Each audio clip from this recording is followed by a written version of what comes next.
Olá, bem-vindos ao canal Singular. Hoje nós vamos seguir conversando sobre treinamento vocal. De modo geral, muitas pessoas ainda associam treinamento vocal exclusivamente à música erudita. Ou melhor, muita gente pensa que treinamento vocal é útil somente para quem quer cantar ópera, enquanto o canto popular seria mais uma questão de dom, intuição, inspiração. Seriam então dois caminhos paralelos? Dois caminhos que nunca se tocam, um erudito e outro popular? Para ser cantor erudito, haveria todo um campo de treinamento, aulas de canto, mas para você se tornar um cantor popular, você precisaria ter nascido com um dom. Caso contrário, nada feito. Felizmente não é bem assim. Aliás, não é nada assim. Mas de onde será que veio essa ideia? É um pouco sobre isso que nós vamos conversar hoje. Sobre as transformações que aconteceram quando a voz passou a ser considerada um instrumento. E o que isso tem a ver com quem canta hoje? Um exemplo do que seria usar a voz como instrumento. Um primeiro ponto seria precisão. Uma voz que consegue atingir e sustentar as notas com a precisão de um bom instrumento. E fazer isso de modo constante, com regularidade, sem depender somente da inspiração do dia e da hora. Usar a voz como um instrumento tem a ver com a possibilidade de desenvolver o potencial máximo daquela voz, seja em termos de afinação, sustentação, fraseado e principalmente expressividade. E fazer isso em diferentes estilos e acompanhada de diferentes instrumentos sem se perder. Foi nesse sentido que o treinamento vocal surgiu, para que uma pessoa pudesse, enfim, usar e cuidar da voz como quem usa e cuida de um instrumento. Todo mundo sabe que, independente de treinamento vocal, as pessoas cantam todo o tempo. Sempre foi assim. Todas as civilizações cantaram e seguem cantando.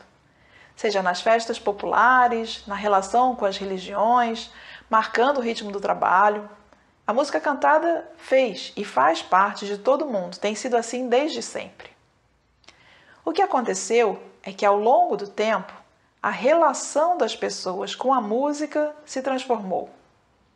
Com o passar do tempo, mudou o lugar que a música ocupava na vida das pessoas. Mudou o modo como as pessoas faziam música, o modo como as pessoas ouviam música, o modo como as músicas eram documentadas. Durante séculos, as músicas eram cantadas e tocadas, mas não eram documentadas. Então, os músicos dependiam, basicamente, da sua memória. Somente no século XI começou a ser desenvolvido um método de escrita musical.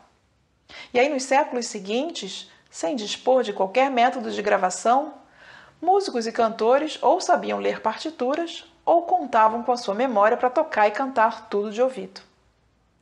E se o desenvolvimento da escrita musical já trouxe muitas mudanças, definitivamente o desenvolvimento dos processos de gravação acabou gerando uma verdadeira revolução no mundo da música.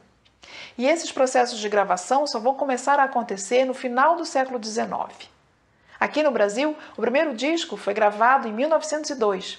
Era um disco em 78 rotações, de um material diferente do vinil. O disco de vinil só vai surgir na década de 40. Enfim, ao longo de todo o século XX, uma enxurrada de tecnologia influenciou e segue influenciando profundamente o mundo da música. Hoje em dia, por exemplo, a gravação e a distribuição das músicas é algo muito mais acessível. Enfim, com o tempo, tudo que era relacionado à música mudou muito e segue mudando. E hoje nós vamos falar um pouco sobre como todas essas transformações se refletem no modo como nós cantamos hoje. Para começar, nós vamos dar uma olhada rápida na evolução dos instrumentos. A voz cantada sempre teve uma relação muito estreita com os instrumentos. E à medida que eles evoluíram, os modos de cantar também evoluíram. Os instrumentos que nós conhecemos hoje são fruto de longos processos de evolução. Nós temos registros de instrumentos muito antigos, bem rudimentares, alguns semelhantes ao que hoje nós conhecemos como harpa. Instrumentos de cordas, que são tataravôs do nosso atual violino. Vários instrumentos de percussão. E pelo que nós sabemos hoje, A maioria dos instrumentos antigos produzia um som que alcançava uma distância relativamente pequena. Com o tempo, os instrumentos foram sendo transformados, passaram a produzir uma sonoridade maior e, portanto, um alcance maior. E assim como as mudanças tecnológicas, todas essas transformações que aconteceram com os instrumentos transformaram também a vida de quem cantava. Um outro exemplo de transformação que eu queria citar: houve um tempo em que a música cumpria uma função estritamente social. A música acompanhava os ritos da sociedade, tanto ritos religiosos quanto ritos seculares. Então, nas festas populares antigas, por exemplo, todo mundo cantava junto. Não havia propriamente um destaque para a voz de uma pessoa. Era um canto mais impessoal. Só muito depois é que vai surgir um canto mais individualizado, um canto que expressaria os sentimentos de alguém. E só muito, mas muito depois é que vai surgir essa noção tão comum que nós temos hoje de performance e expressividade artística. Em algum momento, além da esfera religiosa mais rebuscada e da música secular mais simples que acompanhava o trabalho e as festas, surgiu essa esfera mais expressiva. A música cantada deixa de cumprir somente uma função social e passa também a expressar sentimentos e emoções da pessoa que canta.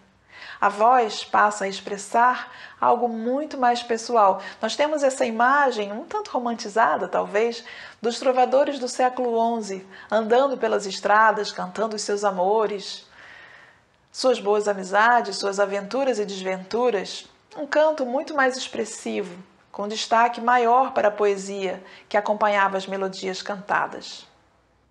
A música, além de ocupar as praças, as igrejas, as plantações, além de marcar os ritos coletivos, foi para dentro das casas. Os instrumentos novos se agruparam, produzindo uma sonoridade mais complexa. Em algum momento, além da forte presença religiosa, aconteceu um movimento musical secular muito importante nas casas das pessoas de maior riqueza, que passaram a contratar instrumentistas, cantores e também compositores para as festas que aconteciam nos salões dessas casas. A história da música é super interessante, mas o ponto aqui é que, em meio ao desenvolvimento de novos instrumentos e de um uso cada vez mais complexo desses grupos de instrumentos, surgiu também um modo diferente das pessoas se relacionarem com a voz cantada. A voz passou a ser tratada como um instrumento. E assim como ocorreu com os instrumentistas que foram se aperfeiçoando na execução musical, começou a surgir também um virtuosismo vocal. E nesse ponto, a vida de quem cantava mudou muito.